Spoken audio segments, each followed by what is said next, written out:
പരിശുദ്ധ പരമദിവ്യകാരുണ്യത്തിന് എന്നേരവും ആരാധനയും സ്തുതിയും പുകഴ്ചയും ഉണ്ടായിരിക്കട്ടെ.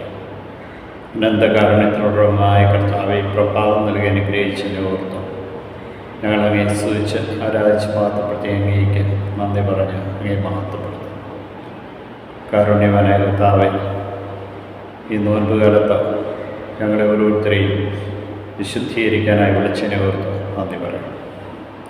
പ്രിയമുള്ളവരെ, ഇന്നത്തെ ഒന്നാമത്തെ വായനയിലും സുവിശേഷത്തിലും നമ്മെ ഓർപ്പിക്കുന്നത് ദൈവം തൻ്റെ പ്രവാചകന്മാരെ അയക്കുന്നത് ദൈവം തിരഞ്ഞെടുക്കപ്പെട്ട ആൾക്കാരുടെ അടുക്കലേക്കാണ്. സിറിയയിലെ നാമാൻ കുഷ്ഠരോഗിയായിരുന്നു. സിറിയയിലും ജെറുസലേമിലും ഒക്കെ ധാരാളം കുഷ്ഠരോഗികളുണ്ടായിരുന്നു. എന്നാൽ അവരുടെ ആരുടെയും അടുക്കലേക്കല്ല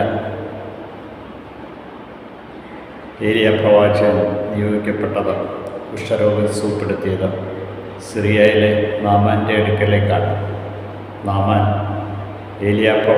എലീഷ പ്രവാചകൻ പറഞ്ഞത് കേട്ടുകൊണ്ടാണ് ജോർദാനിലിറങ്ങി മുങ്ങി നിവരുമ്പോൾ ഒരു ശിശുവിൻ്റെ ശരീരം പോലെ ആയിത്തീർന്നുവെന്ന് നമ്മെ ഓർമ്മിപ്പിക്കുന്നു. അനേകം വിധവകൾ അവിടെ ഉണ്ടായിട്ടുണ്ട്. സറപ്തായിലെ വിധവയുടെ അടുക്കലേക്കല്ലാതെ മറ്റാരുടെ അടുക്കലേക്ക് അയക്കപ്പെട്ടില്ല എന്ന് പ്രത്യേകമായിട്ട് ഓർമ്മിപ്പിക്കുന്നു. ദൈവത്തിൻ്റെ കൃപയും അനുഗ്രഹവും നഷ്ടപ്പെടുത്താതെ ജീവിക്കുന്നവരുടെ അടുക്കലേക്കാണ് ദൈവം തൻ്റെ പ്രവാചകരെ അയക്കും. ഈ നോൻപുകാലം നമ്മെ തന്നെ വിശുദ്ധീകരിക്കാനുള്ള അവസരമാണെന്ന് പൂർണ്ണമായിട്ടും ബോധ്യപ്പെട്ടുകൊണ്ട് ജീവിക്കുവാൻ നമുക്ക് ഏവർക്കും പരിശ്രമിക്കാം.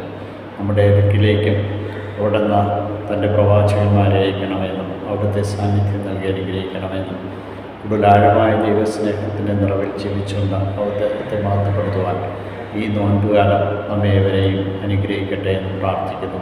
നിങ്ങളുടെ കുടുംബത്തിലുള്ള എല്ലാ രോഗങ്ങളും അസ്വസ്ഥതകളും തകർച്ചകളും എടുത്തു മാറ്റി അവിടെ നിങ്ങളെ വിശുദ്ധീകരിക്കട്ടെ.